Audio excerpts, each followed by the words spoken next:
Boa noite, pessoal. Tudo bem? Tudo certo? Como que vocês estão? Eu estou bem, né? Em função de escrita de projetos para futuramente fazer novos trabalhos aqui com vocês, online ou presencial, e também mostrar novos trabalhos que eu tenho desenvolvido ao longo desse período.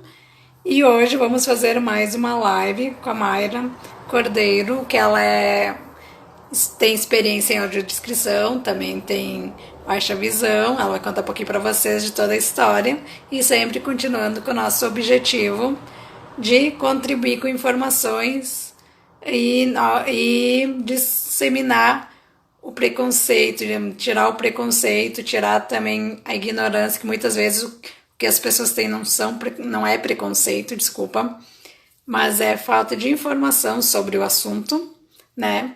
Então, nós vamos contribuindo com a experiência que a gente tem, o que a gente pode, para que isso seja diminuído ao longo do tempo. E também sempre falando para vocês que quem quiser, né, fazer a imersão Corpos Diversos online, por favor, me procure, que eu estou à disposição. Divulgo em alguns períodos, outros períodos não divulgo, mas é uma imersão que dá para fazer continuamente, conforme a necessidade de cada um, conforme a individualidade de cada um. E assim a gente vai fazendo que isso cresça e melhore cada vez mais. E nada melhor do que fazer tudo isso através do movimento do esporte e da dança, que é onde eu estou há 22 anos, né? Nossa convidada já está aqui presente, eu vou chamar ela para não perder tempo, porque tem bastante assunto. E também, se vocês quiserem convidar os seus contatos, mais pessoas para participar, por favor.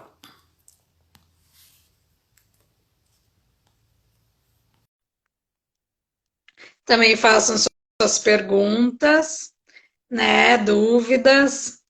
Também sugiro novos temas para lives que... Oi, Mayra, tudo bem? Oi, Roberta, tudo bem? Não sei se Tá me vocês estão me ouvindo? enxergando. Tô te ouvindo Agora bem, sim. tá? Antes eu estava Agora sim. vendo a tela do teu note, do teu Certo. computador. Espera, eu Faz parte. vou ajeitar um pouquinho melhor aqui a Uhum, posição aqui das coisas aqui na escrivaninha para a gente poder fazer a live um pouco melhor, com um pouco mais de tá. tranquilidade, certo? Mas assim eu estou conseguindo te ver super bem. Tá certo, então. Tá. Uhum. Assim Até que eu vou tá tirar. posicionado, Uhum. só ver uma Eu posição só, para o tá, celular ficar tranquilo aí. eu só vou tirar aqui o Note Uhum, para a gente conseguir se enxergar melhor. certinho. Certo, então. E, pessoal, enquanto que nós vamos terminando de se organizar aqui, então, como eu disse, se vocês quiserem sugerir, porque eu quero continuar com essa ideia das lives, com a ideia de colocar novos materiais, tanto escrito quanto falado, vídeos, sobre cultura, sobre inclusão, sobre dança, sobre N situações que eu acredito que contribui sim para melhorar a ideia que se tem sobre isso no nosso país e, por que não, em outros países, né? E nada melhor do que as experiências que temos, né, para contribuir com isso. Então, Mayra, agora tu já conseguiu se ajeitar bonitinha. Uhum. Eu tô incomodando a Mayra um monte, mas é por coisas boas que a gente vai falar mais no futuro e outras parcerias e outros trabalhos, né? Por enquanto a gente fica mais só deixando na expectativa de tudo isso. E para começar certo, vamos fazer também já essa questão de se descrever, né? Descrever fisicamente, e depois eu quero que você fale sobre você. E me ajuda, você vê se eu estou fazendo certinho. Vou começar comigo, tá? Desculpa eu ser a dona e tal, mas para para não dar problema. Então, assim, eu sou ruiva, cabelos cacheados médio, pele branca com sardas, estou levemente maquiada, tenho um brinco marrom com umas na verdade, aquelas pedrinhas do Nordeste, né? Que que é bem natural. Estou de regata laranja e atrás de mim tem uma parede verde com dois quadros, um quadro com minha foto e outro com um certificado meu. Não sei se preciso descrever mais alguma coisa, agora vamos com a especialista, que eu Tá também estou correto, tá correto. aprendendo. Então se descreva para nós, por favor, e depois já pode se apresentar, contar um pouco da tua história. Certo, obrigada, Roberta. Eu sou Maíra, eu tenho pele ligeiramente morena, cabelo castanho escuro, eu uso um óculos grande, rosa claro, tenho lábios finos, eu não tenho costume de usar maquiagem. Atrás de mim tem um guarda-roupa escuro e uma parede clara. Eu tô com uma blusa de alcinha cinza. É isso. Então, a impressão que eu tenho que ter algum fio. Ah, não, acho que o que está subindo aqui são as notificações, acho que dos É, o comentários eu pessoal estava que já achando que está era tu. presente, muito Uhum. obrigado pela presença e vão colocando aí suas perguntas, seus comentários, que a gente vai respondendo ao longo da live e o que não for possível agora, também respondemos depois, né? E conta para nós um Certo. pouquinho da tua história, um pouco de você, aliás, né? Certo. Então, Roberta, assim, eu tenho baixa visão congênita, né? Eu nasci com baixa visão e eu sou filha de pais, deficientes visuais também. Meu pai é cego e a minha mãe tem baixa visão.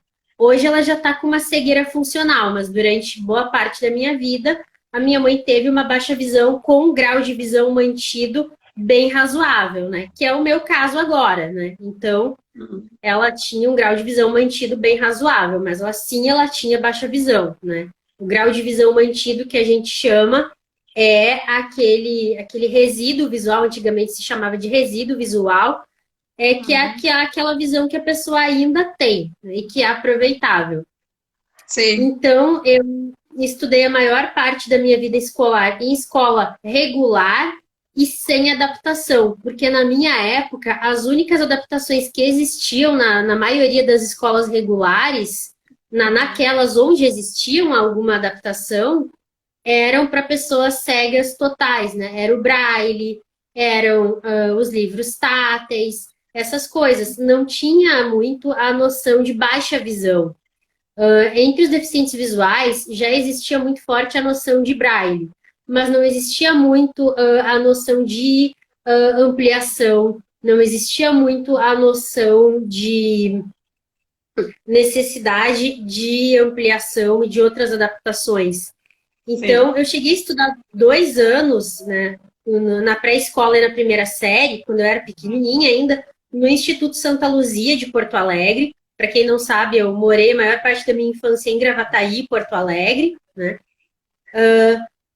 E lá, ou a pessoa estudava, ou o aluno estudava na classe especial, que era para ali da alfabetização, no caso, né? Isso no nível de alfabetização, não estou falando dos outros níveis que eu acredito que daí era diferente. Mas ou estudava em braille, ou estudava na classe regular, que daí era normal, como se fosse uma escola regular. Então, não existia nada para quem tinha baixa visão. Só existia adaptação para quem era cego.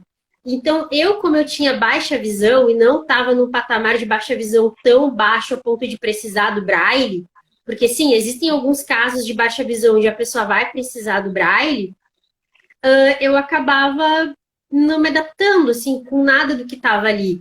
Ou melhor, acabava me adaptando melhor com a aula regular do que com o que seria ali uma aula em braille.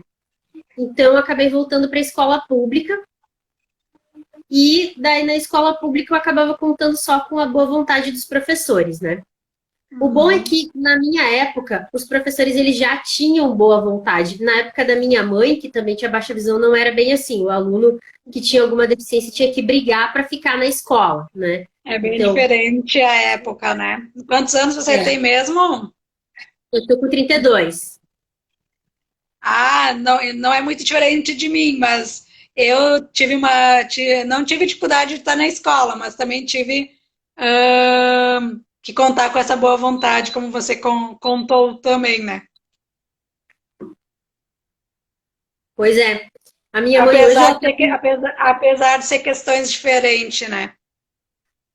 Sim, são necessidades diferentes, né? Mas nos dois casos a gente vê daí essa questão da necessidade também de ter acessibilidade atitudinal por parte das pessoas, né?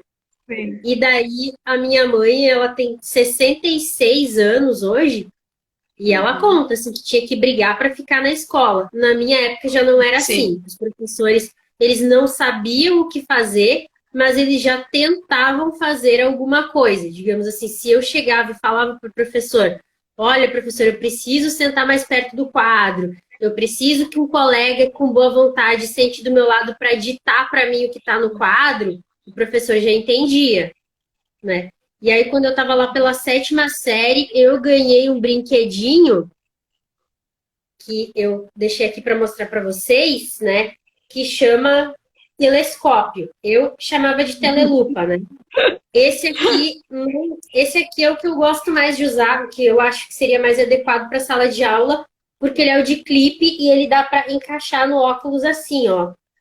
Aí eu fico com a mão livre para poder escrever no caderno e tal, né? O que eu tinha naquela época, ele não tinha esse clipe, ele não tinha essa estrutura aqui para encaixar no óculos.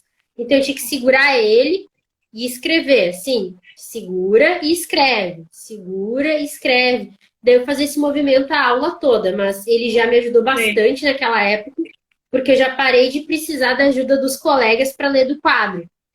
E isso Já é daí já uma, resolveu bastante coisa. já é uma leve independência, né?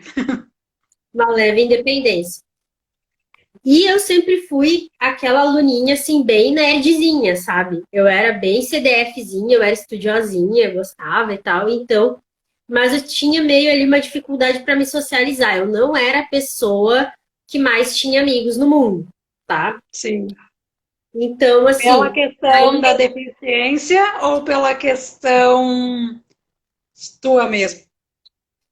minha, por questões, acho que a deficiência. Hoje em dia, que eu já tô com 32 anos, que eu tenho uma vivência aí dentro da questão da educação especial, né? Daí eu não falei minha formação, né, gente? Eu sou formada em letras, tenho especialização em educação especial e, e tenho aperfeiçoamento em deficiência visual, né? E hoje eu trabalho com alunos com deficiência visual na prefeitura de Sapucaia do Sul, que é aqui perto de Porto Alegre. Sim. Então, assim, hoje que eu tenho uma caminhada nessa área, eu sei que a deficiência atrapalhou um pouco, sim, mas também tinha ali muito forte, talvez mais forte que a deficiência, questões minhas pessoais psicológicas, né? Sim. Mas o que aconteceu? Eu acabei daí passando no vestibular, né? E entrei para a faculdade. Eu passei no vestibular da URGS ali no primeiro ano das cotas, que foi 2008, que foi no primeiro ano que teve ali cota para estudante de escola pública. Eu sei que hoje em dia já tem cota para estudante com deficiência, e eu teria direito a usar essas cotas se fosse hoje. Mas na minha época Sim. ainda não tinha. Então eu usei a cota para aluno de escola pública, que era o meu caso, né? Que eu fiquei ali um ano só do meu ensino fundamental, que foi o primeiro ano, né? No Instituto Santa Luzia, que é uma escola para deficientes visuais que é filantrópica, e depois todo o resto do meu ensino foi em escola pública, estadual e municipal. Uhum. Então, e daí, assim, hoje eu sei também, Roberta, que muitos dos recursos que eu poderia ter usado, eles já existiam, mas por desconhecimento ali dos meus pais, dos meus professores, da escola, né? Eu não cheguei a usar. Eu tô com 32 anos, eu nunca fiz na minha vida nenhuma avaliação funcional da visão. E quando alguém tem baixa visão, a gente faz alguns testes ali que a gente chama de avaliação funcional da visão, Sim. que é para a gente definir, porque a baixa visão, Roberta, é um mundo enorme, assim, imenso, Até eu porque queria tem que você gente. falasse um pouquinho disso, mas pegando essa questão que você falou, você tem 32, eu tenho 36. Por mais que já tenha Uhum, sido mais evoluído do que a época dos nossos pais, nós também pegamos uhum, fases que a gente teve que aprender com o bonde andando, né? Então, muita coisa a gente uhum. aprendeu quando estava acontecendo. Aconteceu, e aí como que a gente lida com a situação, né? Então, eu queria que tu falasse também um pouquinho disso, e depois dentro do tempo que a gente tem, eu gostaria que você explicasse, além da audiodescrição e do teu trabalho, essas diferenças. O que que é uma visão funcional, o que que é uma baixa visão, para as pessoas entenderem o porquê da importância de ter audiodescrição nos trabalhos, em tudo que a gente faz, sabe? Porque eu também ouvi essa pergunta. Mas se a pessoa está aqui e eu estou tentando me esforçar com a pessoa, por que da audiodescrição, né? Então, se puder já falar um pouquinho de tudo isso e o que mais você se preparou para falar, fique à vontade. Certo, essa questão da escola, então tu pergunta, Roberto, essa questão do pegar o bonde andando, essa coisa do.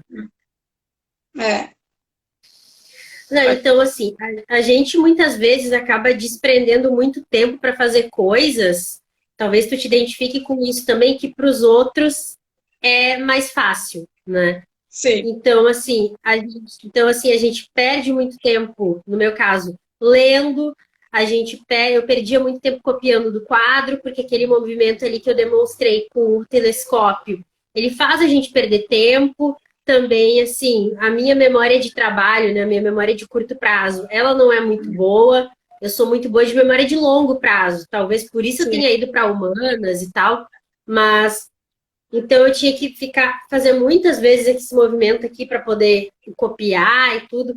E naquele tempo, se eu já tivesse as adaptações que existem hoje, eu provavelmente não precisaria copiar, eu teria a matéria impressa para mim e eu não precisaria copiar, porque os meus alunos hoje têm a matéria, né? E daí sim, eu sei que algumas matérias têm muita demonstração em imagem, demonstração em quadro. E nem sempre a gente consegue pegar aquilo, e só que elas são necessárias para a matéria ser compreendida. E ela pode ser passada ou por audiodescrição ou ali por aproximação e tal, mas isso também é complicado ali na dinâmica da sala de aula. E os professores no meu sim. tempo, eles não tinham esse preparo, eles não tinham esse conhecimento para fazer esse tipo de coisa, e aí a gente acaba se perdendo. E eu não sei se acontece isso contigo, Roberta, mas às vezes a gente fica com medo de atrapalhar a aula. Eu não tinha medo de atrapalhar a aula, mas por mais que eu aceitasse ajuda, eu dizia, mas se tem que fazer tal coisa, precisa fazer diferente, está saindo da rotina, que é uma das questões que eu vejo assim, da questão da inclusão. Tem que acontecer a inclusão, mas que tem que ser analisado muito como tem que ser feita essa inclusão nas escolas. Porque se tu tá, Uhum. pegando um exemplo, tá? Agora a minha percepção. Se tu atende todas as pessoas com deficiência, os outros estão sendo excluídos. Pelo menos com a realidade que a gente tem, né? De não ter toda a estrutura que a gente precisa. Porque só ter monitor ou só ter alguém que acompanhe não é o suficiente para isso, sabe? E aí, então, se tu atendeu as pessoas com deficiência, tu excluiu os outros. E se tu atendeu os outros e não atendeu a pessoa com deficiência, tu também teve uma exclusão. Então, como fazer? Sim, as pessoas com deficiência têm que estar na escola, têm que estar na sala de aula, tem. Mas como chegar numa oposição boa para todos, sabe? Ou que seja, até meu pai ali, que não existe esse termo, né? Mas o menos pior. Nas escolas, É, nas empresas, em todos os ambientes, na verdade, né? eu vejo que houve um avanço, né, Roberta, nessa questão da inclusão nos últimos, sei lá, 10 anos para cá, é uma coisa, historicamente falando, é recente. Mas mesmo Sim, assim, a gente ainda tem muito a conquistar. Porque, embora tenha tido esse avanço, a gente ainda precisa avançar daí realmente essa estrutura, né? Porque é aquela coisa, inclusão a gente não faz sozinho. Não vai ser um monitor que vai fazer isso sozinho, não vai ser um professor que vai fazer isso sozinho, demanda toda é. uma rede de apoio. E essa rede de apoio, na maior parte dos lugares, ainda está sendo construída, ela ainda não está completa. Então, a gente precisa batalhar para que ela continue crescendo, para que ela continue né, sendo aí construída Sim. e para que as pessoas continuem sendo capacitadas para atender, né?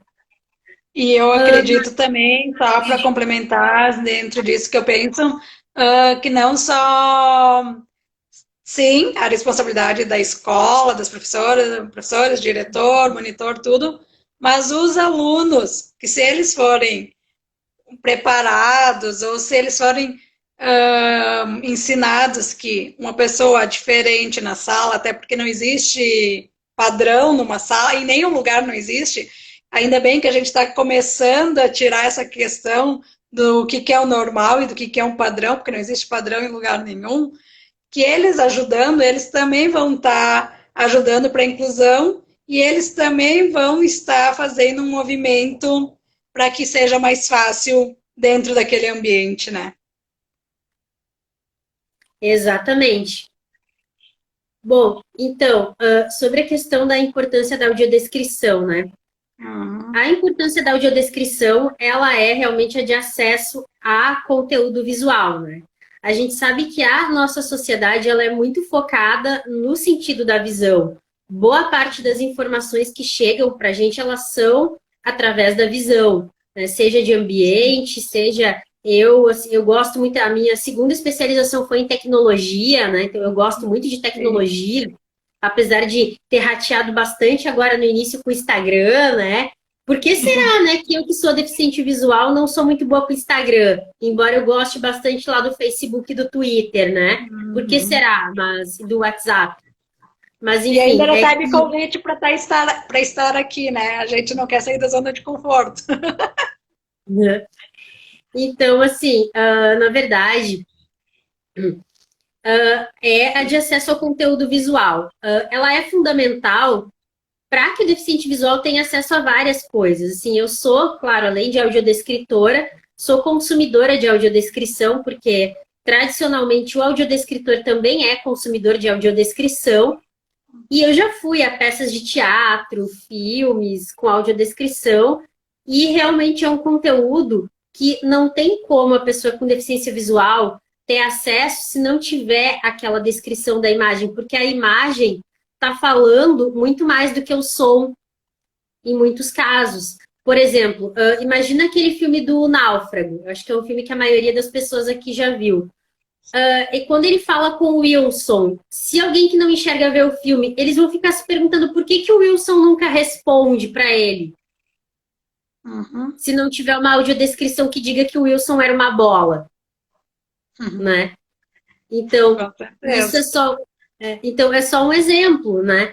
Mas e assim, então, e também aí a gente pode pensar em várias aplicações que a audiodescrição tem, por exemplo, na publicidade. Também uma coisa que eu verifico, como eu sou bastante usuária de tecnologia, é que tem muita audiodescrição que é feita, às vezes, de forma muito apressada, de forma Sim. muito aligeirada. E eu vejo isso, às vezes, nas redes sociais. Por exemplo, eu vi há um pouco tempo atrás a propaganda de uma roupa, né, de uma blusa, que era um cantor que tem uma fama relativamente recente, que estava vestindo aquela camiseta, e daí, ali na descrição da imagem, cantor fulano de tal usa camiseta da grife tal, mas não dizia como era o cantor, qual era a aparência dele, e era um cantor que tem um cabelo muito característico dele, né? Eu não sei se vocês conhecem o Vitão, cantor Vitão, que ele tem um cabelo que é muito característico dele, Sim. mas como a fama dele é recente, a maioria das pessoas com deficiência visual provavelmente não tem memória visual do cantor Vitão, Sim. né? E também não lembra quem ele é. Se fosse um cantor mais antigo, como o Roberto Carlos da vida, né? Talvez alguns tenham visto ele, né? Mas mesmo assim tem aqueles que nasceram cegos, né? É. E, e também, e eles não falaram a cor da camiseta, o modelo, o formato, textura, nada, assim. Só jogaram a informação assim super solta, e aí aquela informação é como se fosse uma audiodescrição só para dizer que tem, sabe? Porque na verdade nem aquela empresa, aquela grife que estava pagando ali aquele marketing, que quer vender aquele produto, vai ter daí o serviço de fato pronto, porque de repente alguma pessoa com deficiência visual que tivesse interesse em comprar aquele produto, ela nem vai saber do que se trata. Sim. E aqui pegando só um gancho com o que eu venho fazendo também, pessoal, eu tento fazer dentro da condição do que eu tenho, eu não sou especialista, mas fazer, e como é difícil se tu não tem o apoio de quem sabe e quem estuda, para isso. E outra, todo mundo sabe que eu proporciono muitas oficinas, muitos trabalhos e não estipulo as pessoas que vão estar nas oficinas. E aí, e sempre convido pessoas com deficiência. Como é difícil tu descrever tudo, porque tu acha que é simples e que você é visual. E não é, porque é muito complicado. Até o último exemplo, só pegando aqui, de uma menina que vem para alguns ensaios, ela conhece o meu espaço. E aí eu tinha esquecido, assim, de quando ela retornou, se ela precisava um auxílio novamente, porque eu deixo as pessoas bem independentes. Eu não fico em cima bajulando porque tem deficiência. E aí, às vezes, a gente se passa em algumas coisas. E aí começamos a ensaiar, e aí tinha muitos giros, muitas questões de frente, trás, frente, trás. Para nós é fácil, mas para ela, que ela não sabe em que posição que está na sala, por mais que ela conheça a sala, aí nessa hora eu me toquei, disse, até a Geice, ela me fez uma live com nós, disse, Geice, pelo amor de Deus, me desculpa, mas fala, tu sabe em que parte da sala que você tá?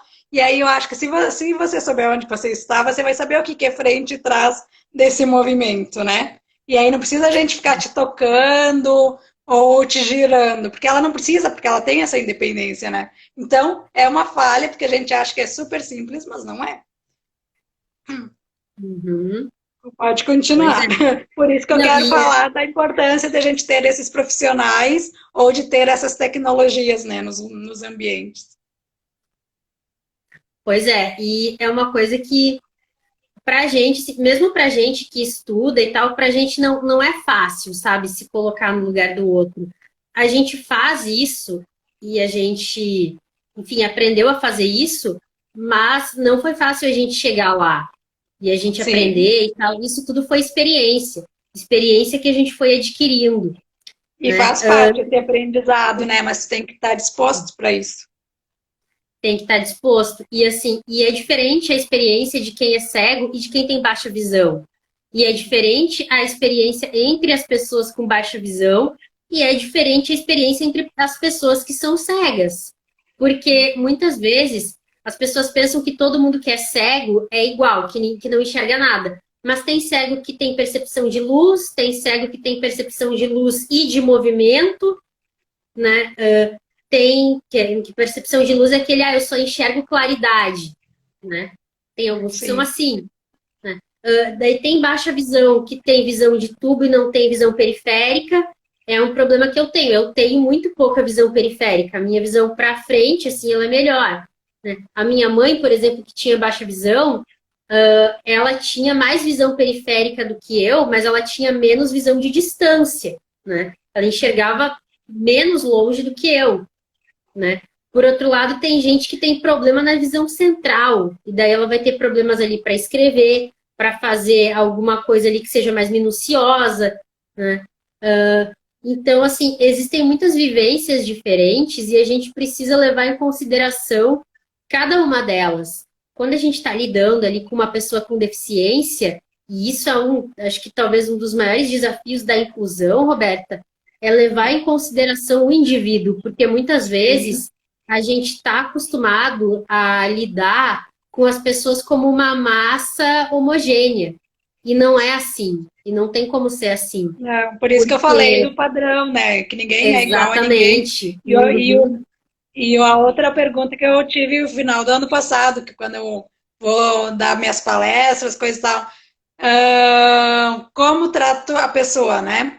E aí falando da característica aí a gente falando das características das pessoas com deficiência. Mas aí nós estava já brincando mesmo. E disse, olha, tem deficientes legais, tem deficientes chatos, tem deficientes de todos os tipos, de todas as características. Nós somos pessoas. Então, eu disse para ela, primeiro tu tenta ter uma conversa com a pessoa, né? E depois tu vai ver o restante. Mas aí tu vai ver se tu vai ter abertura ou não com essa pessoa, porque nós também temos, né? Nós também somos seres humanos com todas as características, né? Exatamente. É, Então, assim, e essa questão de ver o indivíduo, é um desafio ainda para a humanidade, né? É um desafio ainda para os profissionais, para quem trabalha, mas a gente precisa vencer. Então, assim, essa coisa de estar aberto e conversar é fundamental, né? A Uhum. audiodescrição, eu vejo que ela tem ganhado espaço, inclusive, há pouco tempo atrás eu vi numa matéria do Correio Brasiliense a profissão de audiodescritor como uma das profissões que ganhou espaço agora com a pandemia, né, por causa da produção de conteúdo para a internet, que foi uma coisa que teve um Sim. up, né, com a pandemia. E aí a profissão de audiodescritor, na verdade, os valores que estavam ali na reportagem sendo praticados, eles são bem irreais, assim, eu achei bem irreais, exagerados, mas é verdade, sim, que tem aumentado, assim, tanto o público quanto o número de profissionais também, porque tem tido cursos aí de audiodescrição que tem formado Sim. profissionais. O meu curso eu fiz, olha, faz 7 anos, né? Faz muito tempo. Ó, E faz é. relativamente pouco tempo que eu comecei a trabalhar de forma um pouco mais profissional com isso. Eu fiz, na verdade, Roberta, o curso de audiodescrição pensando em trabalhar com alunos com deficiência visual. Foi uma coisa que eu estava na graduação ainda quando eu fiz o curso, mas eu já Sim. pensava em trabalhar com alunos com deficiência quando eu terminasse a graduação. Veja bem, quando eu Uhum. entrei na graduação, eu ainda não pensava em trabalhar com alunos com deficiência. Mas quando eu estava ali um pouco mais da metade da graduação, eu já estava pensando nisso. E daí, quando surgiu a oportunidade de fazer aquele curso, foi um curso de extensão que eu fiz na URGS com o Felipe Mianes, a Mariana Baia, e a Márcia Caspar e a Mimi Aragon, são pessoas que até hoje trabalham com audiodescrição, né? São pessoas que são referências para mim. Eu fiz e a minha ideia era utilizar esse conhecimento no meu trabalho como professora. Eu, no início, não tinha pensado em trabalhar como profissional na área de audiodescrição, mas depois começou a aparecer. Principalmente, assim, quando apareceu ali a página do escritor André Verkhausen-Boni e eu comecei a fazer a audiodescrição das imagens para ele. E aí, a partir disso, começaram a aparecer outros trabalhos. Sim. Então, E que foi mas então através do escritor que nós nos conhecemos também, né? também, Que bom. sim, E graças a essas parcerias, essas amizades que aparecem, o que a gente precisa também para o trabalho. é, essas parcerias acabam formando aí uma rede, né, um círculo Né? virtuoso para gente que Com certeza. trabalha aí com inclusão e com acessibilidade. Pode continuar o que tu estava falando, eu só quis falar Certo. ali do.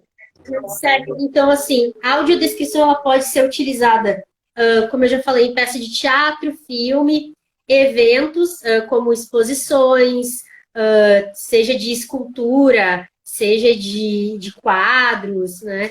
Eu sei que já houve, inclusive, audiodescrições de esculturas onde foi permitido que os visitantes deficientes visuais tocassem as estátuas para ver se eles entendiam assim o que queriam dizer aquelas formas e depois o guia audiodescritor dizia o que eram aquelas formas, né? Então aí também vai haver quando for uma exposição, algum evento assim que tenha uma dinâmica diferente, que não seja apenas assistir, como é, por exemplo, um filme ou uma peça de teatro, aí pode haver uma dinâmica diferente, como essa aí do toque, da exposição, né? Também a audiodescrição na educação, ela tem bastante aplicação, né, em livro didático, né, nas aulas e tudo. E um lugar, assim, que eu tenho um sonho de fazer audiodescrição, vocês sabem essas convenções de ficção, tipo Anime Extreme, tipo Comic Ó, Con, que as pessoas vão vestidas de cosplay, de super-herói, de personagem de sim, série. sim, sim, É uma coisa que eu tenho, assim, ó, uma vontade imensa de fazer a audiodescrição daquilo, sério mesmo. Por que Então, não um dia, né? E que esse eu dia acho seja que um dia, logo.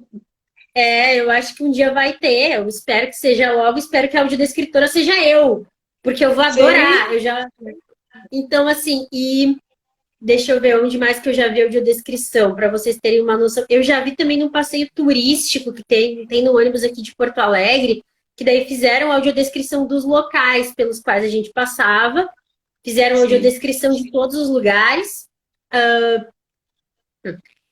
E deixa eu ver. E também, assim, tem aquela diferença de audiodescrição aberta e audiodescrição fechada, né? Isso é interessante de saber, tá? A audiodescrição aberta é sim, quando o áudio é para todo mundo, tá? É quando o áudio seja, vamos supor, se um público é pequeno, o narrador da audiodescrição narra para todo mundo, ou, ou quando o equipamento, né, enfim, dá a descrição para todo mundo, e a audiodescrição fechada é quando tem os fones, né? Tem aquele equipamento da sim. audiodescrição Eu já e vi aqueles também. que precisam isso. E aqueles que precisam de audiodescrição solicitam o fone e daí eles ganham o fone para escutar a audiodescrição pelo fone. A maioria Na das verdade, pessoas prefere. Diga, Roberta, pode falar, desculpa. não, e só para dar exemplificar, quando eu fiz o gato malhado em andorinha, assim, dançando em Porto Alegre, foi essa fechada, que aí quem precisava solicitava. Geralmente, baseado na obra do Jorge Amado, o espetáculo, Isso, do bem livro, é. interessante. Bem interessante. Aí, assim, eu sei que geralmente é mais recomendado o fechado, porque algumas pessoas, assim, não sei, sem deficiência, elas se sentem ali meio incomodadas, né, com a audiodescrição aberta, porque é uma coisa Sim, que, para algumas pessoas, ela polui um pouco, né? E daí, ela sendo solicitada só por quem precisa mesmo, a gente garante que ninguém vá se incomodar, né, com o nosso recurso. Eu sei também que sim, a audiodescrição, ela não é utilizada apenas por pessoas com deficiência visual. Existem pessoas com deficiência intelectual e com, enfim, com outros tipos de deficiência, com autismo também, que gostam da audiodescrição por causa do reforço de informação. Eles dizem sim. que conseguem entender melhor um filme ou enfim, alguma coisa assim, E eu uma também acho peça, assim com uma audiodescrição. que eu acho assim também para nós que não somos deficiente visual, eu que não sou deficiente visual, para quando também tu quer agilizar, sabe? Se tu está estudando ou se tu quer ouvir alguma coisa e às vezes tu quer fazer outra atividade junto, claro que é bom a gente, né, ter o equilíbrio, a gente se organizar, mas quando, né, ainda mais nós mulheres que fazemos milhões de atividades ao mesmo tempo, é uma forma. Eu sou suspeita para falar, né? Porque culturalmente falando também, né? Porque o fato de eu ser de uma família de deficientes visuais também faz isso ser um pouco, ter alguns costumes também. A minha família sempre escutou muito rádio, escutou muito Sim. audiolivro, escutou, sabe? Então, para mim é bem normal eu fazer alguma coisa escutando algo, né? Eu conheço pessoas que não têm deficiência que também fazem isso, né? Que não têm deficiência visual Sim, que também fazem isso, mas eu acho que é válido. Eu vejo como algo com válido para tudo certeza. que eu não Não. conheço apenas pessoa com deficiência visual que escuta audiolivro, por exemplo. Sim, Então, não é uma coisa ruim, é bem-vindo essa nova tecnologia. uhum. Só falta as pessoas usarem direito, sabe? Porque às vezes a gente fica angustiado ou fica essa falta de informação, a ignorância por não saber, aí a gente quer excluir o que a gente não sabe, né? Não quer sair da zona de conforto mesmo, né? Mas é muito bom. E algo que eu queria te perguntar, depois tu pode também concluir o que tu está falando, porque assim, eu em todos os meus trabalhos, não sei se é porque eu estou numa situação também de pessoa com deficiência, eu sempre quero ter ou a tecnologia ou os profissionais. Mas a gente sabe, eu sou uma pessoa que estou uma empresa pequena no momento. E nem sempre os editais, os ambientes que vão pagar por isso, te dão uma verba adequada para tudo que tu precisa num trabalho. E aí, como que a gente poderia fazer para resolver, na tua opinião, essa situação? Porque assim, de vez em quando tu negociar com o profissional é uma coisa, os valores, mas tu pedir sempre para ele tu estipular o valor do profissional, eu acho meio complicado isso, sabe? Porque é a mesma coisa que eu dissesse, teu serviço vale isso, mas será que vale isso mesmo? Eu não sei todo o trabalho que você está tendo para fazer, nem o quanto que você se dedicou, estudou para tudo isso. Então, para que possamos um dia, quem sabe, chegar no ideal disso, de conseguir contemplar todo o trabalho que precisa ser feito, que nem no meu caso artístico, e mais essa parte, qual que você acha que é para que caminho que a gente tem que tomar? Porque no momento está nessas duas questões. Quem está querendo de fato colocar está batendo nessa barreira do pagamento, né? Porque nós também recebemos muito pouco. Nós muitas vezes temos que tirar e diminuir os nossos cachês, os nossos valores, né? E aí tu vai diminuir os nossos valores e ainda dos outros, sabe? É complicado. Então, gostaria que você colocasse a sua opinião sobre isso. E aí eu falo nesse ambiente, mas é de diversos trabalhos que a gente passa, né? Então, Roberta, na verdade, essa questão é uma coisa que é comum entre os audiodescritores. Eu até não sei se se eu tô dando um tiro no pé aqui em falar isso, né? Mas a gente colocar um valor mais alto para baixar na negociação, tá? Porque o que que acontece? A gente sabe que os clientes realmente não têm condições de pagar aquele cachê, aquele preço ali que a gente dá.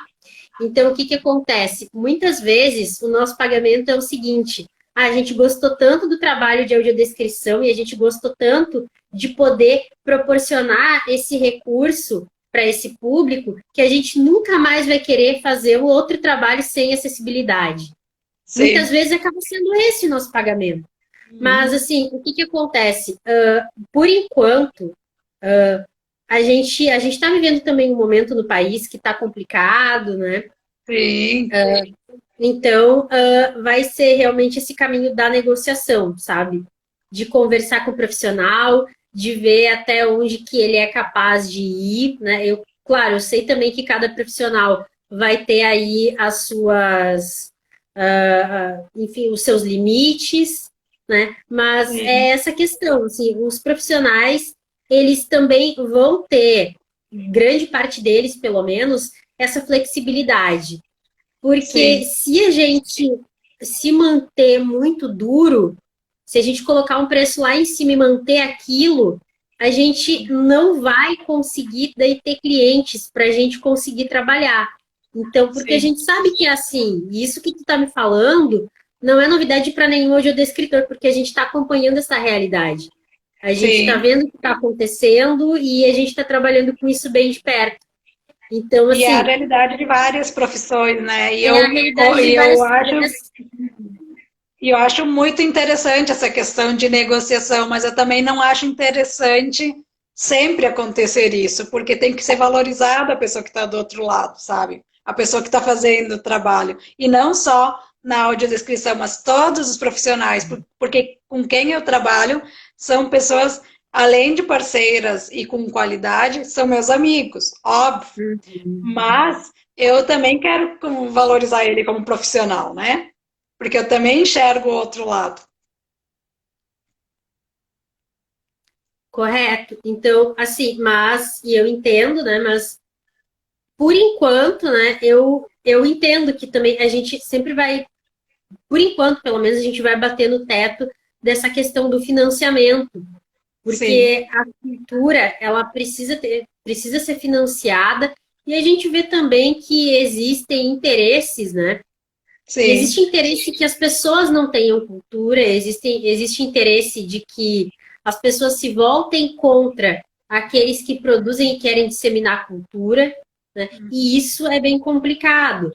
Mas eu acredito que esse momento do nosso país vai passar e a vai. gente vai se sentir mais livre logo, logo, para poder trabalhar e prosseguir os nossos projetos de uma forma um pouco mais tranquila.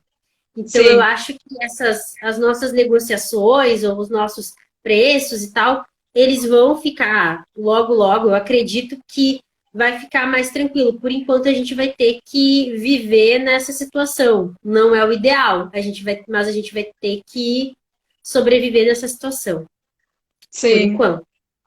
Sim, e assim, nós somos precursores dessa mudança, que não vai ser imediata, né? Mas Por isso que eu bato nessa tecla também, de nós olharmos, porque é muito fácil tu dizer assim, ah, o meu serviço vale tanto, mas o teu é muito caro. Mas é muito caro mesmo? Você sabe tudo que precisou para estar naquela situação, por isso que eu sim, é uma dificuldade minha, de pedir para negociar. Pagar, se dá para pagar mais vezes, beleza, mas pedir para diminuir valor, para mim é um problema, porque me parece que eu não estou valorizando a pessoa que está do outro lado, ou que eu estou dizendo para ela, teu serviço não vale isso. Pode não, tudo bem que não é isso, mas para mim vem essa visão. E eu gostaria que isso cada vez mais mudasse, sabe? E vai mudar, mas eu gostaria que esse movimento acontecesse já, sim, de iniciar já. De não se valorizar só você mesmo, valorizar o outro também. A tal da empatia que está inclusa em várias situações, né? Verdade. E eu não sei, acho que, na verdade, temos mais uns minutos. O assunto é bem longo, mas para não te cortar, assim, nos minutos finais do Instagram, para não dar aquela correria, como diz um outro colega meu, gostaria que você finalizasse, deixasse Só um aqui teus pouquinho, Roberta, contatos. porque aconteceu alguma coisa aqui que eu não estou te escutando direito, só um instante. Sim, ao sinal. Pode repetir, por favor?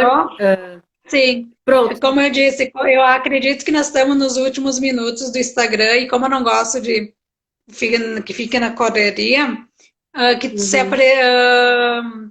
se finalize com o que tu quiser finalizar, que você deixe teus contatos. A gente sabe que esse assunto é longo, que dá para fazer muitos conteúdos e que nós vamos fazer outros, né? E que quem quiser te procurar também, ou me procurar e depois eu te passo as perguntas, né? Mas que você finalize para nós do seu jeito.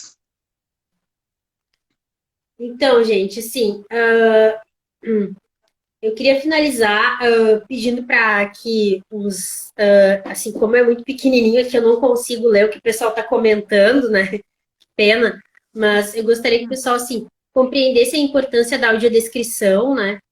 Compreendesse, assim, quando, por exemplo, tiver uma audiodescrição aberta, entender que existem pessoas que precisam daquilo, né?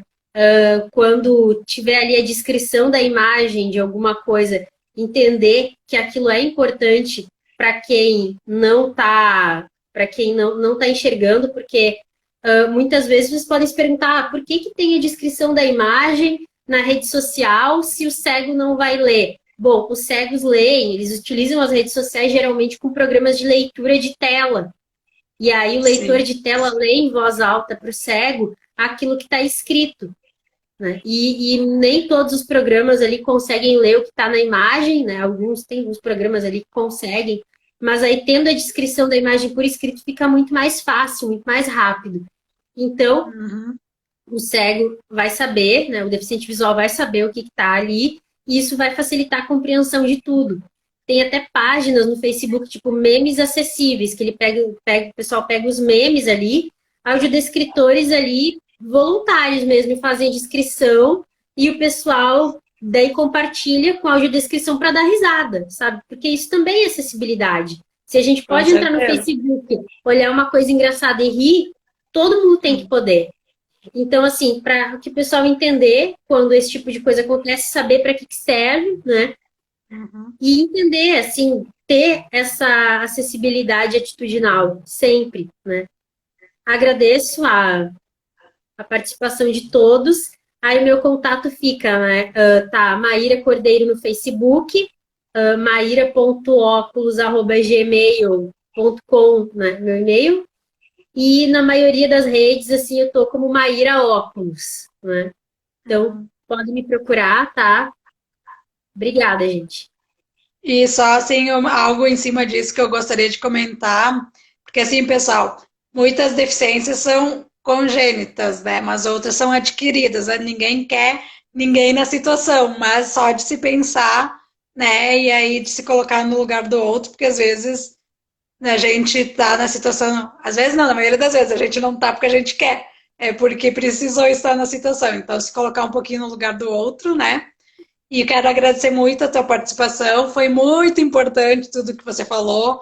Com certeza vamos precisar mais momentos. Não sei como, se vai ser por escrito, se vai ser falado, se vai ser dançado, se vai ser. Mas vamos fazer. E te dizer que eu vou deixar aqui o registro dessa nossa conversa e também vou colocar lá no meu canal, se você permitir, né, no meu canal do YouTube, para quem não viu, que possa ver. E aí, e também, pessoal, quem quiser nos procurar para saber maiores informações e sugerir temas e também sugerir o que a gente pode levar para a nossa vida diária, né? Por favor, estamos aí. Muito obrigada, boa noite e até a próxima. Tchau, Até tchau. a próxima. Tchau.